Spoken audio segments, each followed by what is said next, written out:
राजस्थान में चारों तरफ उपचुनावों की तैयारियां जोर शोर से चल रही है। इसी बीच कई सारे राजनीतिक घटनाक्रम हैं जो सीधा सीधा असर उपचुनाव पर डालेंगे, इस बात में कोई दो राय नहीं है। और इन सब के बीच किरोड़ी लाल मीणा हर वो संभव कोशिश कर रहे हैं जिससे बीजेपी इन उपचुनावों में अपने ग्राफ को सुधार सके। तो कौन सा है वो फॉर्मूला जो उपचुनाव के लिए किरोड़ी लाल मीणा ने बीजेपी को दिया है, बताने वाले हैं आपको सब कुछ डिटेल में इस वीडियो में, इसलिए बने रहेगा आखिर तक हमारे साथ। नमस्कार, मैं हूं चेतना शर्मा। आप देखना शुरू कर चुके हैं संवाद भारत के लिए, और इस मुद्दे पर बातचीत करने के लिए मेरे साथ मौजूद हैं हमारे editor in chief Varun Bhansali ji. Varun sir, जिस तरीके से किरोड़ी लाल मीणा इस बैक वाली सिचुएशन लग रही है, आप जब भी देखेंगे आए दिन हर दूसरी तीसरी खबर में किरोड़ी लाल मीणा के द्वारा किया गया कोई ना कोई एक्शन डिस्कस हो रहा होता है। इसी बीच जिस तरीके से उन्होंने बीजेपी की क्लास ली है, पिछले दिनों जो बैठक ली है उसके अंदर जो सुझाव दिए हैं, आपको क्या लगता है कि क्या कोई जीत का फॉर्मूला भी किरोड़ी लाल मीणा ने बीजेपी की इस मीटिंग में, इस बैठक में उनको बताया होगा? देखिए, अनुभवहीनता वो बीमारी है जो राजनीति के शरीर को बुरी तरह से खराब कर देती है, और यही हो रहा है राजस्थान की मौजूदा सरकार के साथ। उनके ना तो कैबिनेट में, ना तो विधानसभा में उपस्थित रहने वालों में, और ना ही सरकार को सहयोग देने वालों में कोई भी अनुभव वाला व्यक्ति बचा है सिवाय किरोड़ी लाल मीणा के। क्योंकि वसुंधरा राजे सहयोग दे नहीं रही, दूसरे जितने भी अनुभव वाले विधायक हैं, जितने भी अनुभव वाले कुछ इक्का दुक्का मंत्री हैं, वो भी कुछ खास कंट्रीब्यूट करते हुए नजर नहीं आ रहे। ऐसे में उपचुनाव में कैसे जीतेंगे, इससे पूरे अनभिज्ञ और कहीं ना कहीं पूरी तरह से नदारद रहने वाली बीजेपी को चिताया गया, उनका दरवाजा खटखटाया गया किरोड़ी लाल मीणा के द्वारा, जो कि खुद कैबिनेट मीटिंग में आना नहीं चाह रहे थे, लेकिन पार्टी की डिसिप्लिन के चलते जब मदन राठौड़ पार्टी प्रदेशाध्यक्ष ने बोला तो वो आए, और उन्होंने साफ साफ कहा कि अगर उपचुनाव जीतना है तो ये 2-3 काम करने पड़ेंगे, नहीं किए तो बुरी तरह से हारेंगे।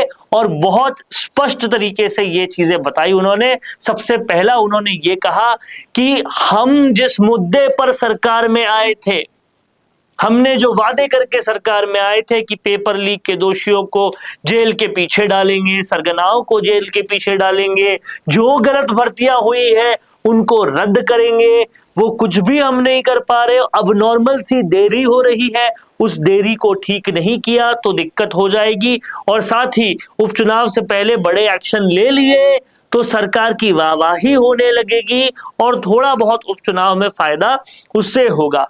दूसरा, किरोड़ी लाल मीणा ने फॉर्मूला ये दिया कि हमारे खुद के जो जनप्रतिनिधि है, यानी कि बीजेपी के जो जनप्रतिनिधि है, वो खुद बीजेपी से नाराज चल रहे हैं क्योंकि उनके हाथ में शक्तियां ही नहीं है। उन्होंने कहा कि पहले ट्रांसफर की शक्तियां इन्हें दी जाए ताकि ये विधायक अपने विधायक होने पे गर्व कर पाए, उनके दरवाजे पर जो आए वो खाली हाथ ना जाए, वो उनको थोड़ा बहुत शक्तिशाली समझे। ये अगर आपने नहीं किया तो आपका प्रचार करने वाले, आपके लिए दरो दरवाजे पर जाने वाले तमाम सारे जनप्रतिनिधि आपसे रुष्ट होंगे, तो आपको जिताने के लिए वो क्यों काम करेंगे। जी, ये फॉर्मूला उनको देते हुए किरोड़ी लाल मीणा ने साफ किया है कि हमारी एसओजी को, हमारे प्रशासन को थोड़ा नींद से जागना होगा और कार्रवाइयां करनी पड़ेगी।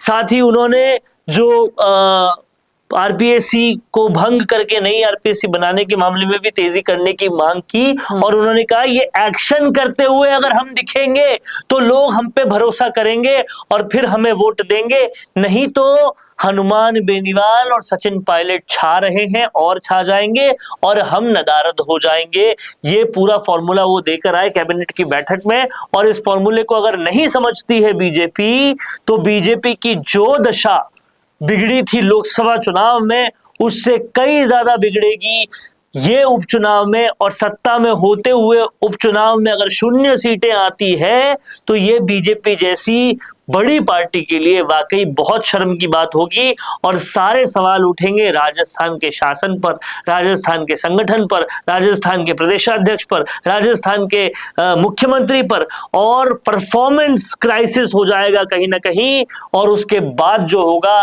वो राजस्थान की राजनीति को, राजस्थान की भाजपा को, उनकी आलाकमान समेत तमाम सारी जनता भी उन आदर भरी निगाहों से नहीं देखेगी जिस निगाहों से देखना चाहिए था। तो ये तो हुई फॉर्मूले की बात, उपचुनाव में किस तरीके से अपने परफॉर्मेंस को सुधार सकती है, क्योंकि जीत की उम्मीद तो बहुत दूर दूर तक गायब दिखाई दे रही है। उपचुनाव के अगर परफॉर्मेंस की हम चर्चा करें तो एक वीडियो हम पहले भी इस पर बना चुके हैं जिसमें बताया था कि पिछले इतने समय से जब उपचुनाव हुए हैं, इतनी बार उपचुनाव में कांग्रेस का ग्राफ हमेशा से अच्छा रहा है। बीजेपी का इक्की या दुक्की बार ही कोई ग्राफ बढ़ा हुआ दिखाई दिया, जीत यहाँ पर सुनिश्चित हुई उनकी। लेकिन इस बार जो हालात हैं वो वाकई में बहुत ज्यादा सीरियस हैं। इस पर सोचना होगा, विचारना होगा बीजेपी आलाकमान से लेकर तमाम सारे नेताओं को, कार्यकर्ताओं को जो शिथिल पड़ चुके हैं। वहीं दूसरी तरफ अगर आप कांग्रेस को देखेंगे तो वहां के हर एक कार्यकर्ता में जोश आपको दिखाई देगा। कहीं ना कहीं वो कारण सचिन पायलट भी रहे हैं, कहीं ना कहीं वो कारण लोकसभा के रिजल्ट्स भी रहे हैं। देखिए, चढ़ते हुए सूरज को सब सलाम कर रहे हैं। कांग्रेस अभी चढ़ता हुआ, बढ़ता हुआ, आगे जाता हुआ सूरज है, इसलिए तमाम सारे कार्यकर्ता उनके साथ में आ रहे हैं, सलाम कर रहे हैं। लेकिन समझने वाली बात यह है, इन सब बातों के अलावा अगर हम अंक गणित को देखें, नंबर्स को समझें, तो 75 से ज्यादा सीटें तो ऑलरेडी है कांग्रेस के पास राजस्थान में। अगर वो ये 7 सीटें और जीत जाती है तो उनके नंबर्स में इजाफा हो जाएगा और फिर बाप पार्टी जैसी पार्टी से गठबंधन कर लिया जाता है और भी छोटी छोटी निर्दलियों को साथ में ले लिया जाता है और ऐसा कुछ हो जाता है इंडिया गठबंधन के द्वारा, तो ये सरकार को चैलेंज करने की स्थिति में आ जाएंगे। और ये भूलना नहीं चाहिए कि अगर ये उन नंबर्स के करीब भी आ गए तो वसुंधरा राजे समेत कई ऐसे नेता हैं जो भरे बैठे हैं ऊपर तक जी। और तख्ता पलट करने के लिए तैयार हैं।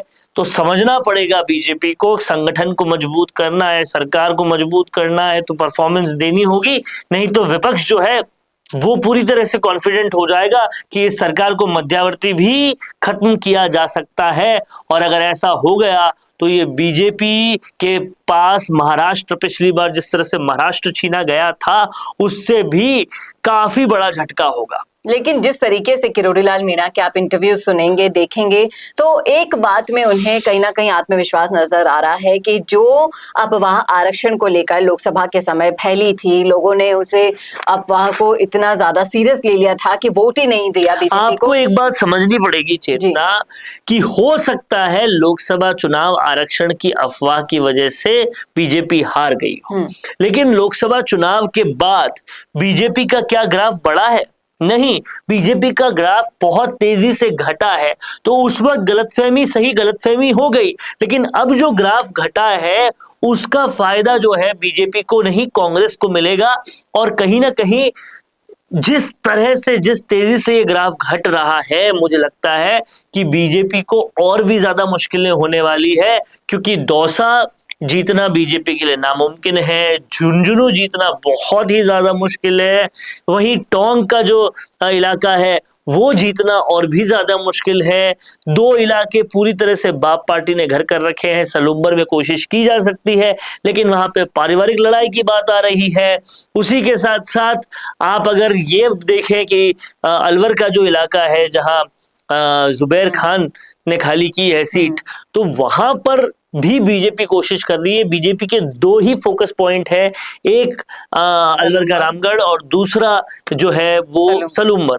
अब सलूम्बर में आप देखिए बाबूलाल खराड़ी हालांकि कुछ कुछ करते हुए नजर आ रहे हैं, लेकिन वहां पे राजकुमार रूत का रिप्लेसमेंट बहुत ज्यादा मुश्किल है। अब ऐसे में क्योंकि लोगों को जो रोत की पार्टी है उससे एक उम्मीद दिखने लग गई है, उससे एक आसरा दिखने लग गया है, बीजेपी कांग्रेस केवल झूठ के सौदागर नजर आ रहे हैं।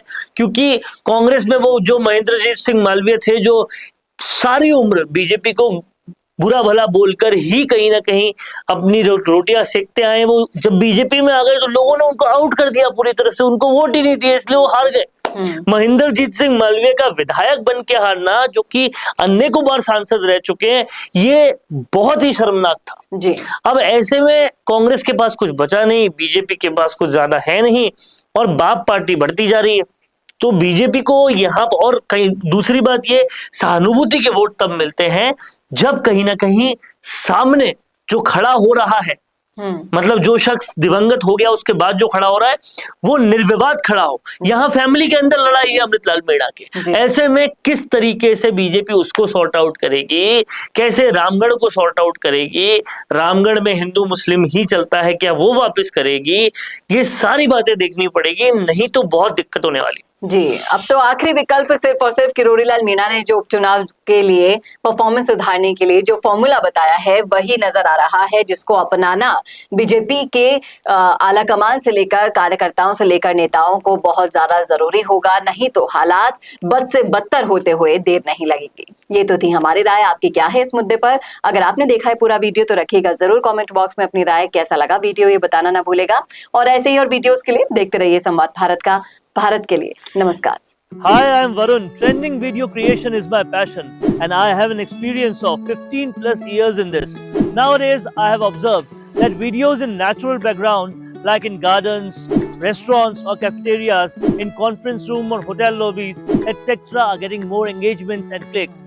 I myself created few and they worked so well. If you are also looking for an engaging video in this type of natural background for your business promotion, I'm here to help you out.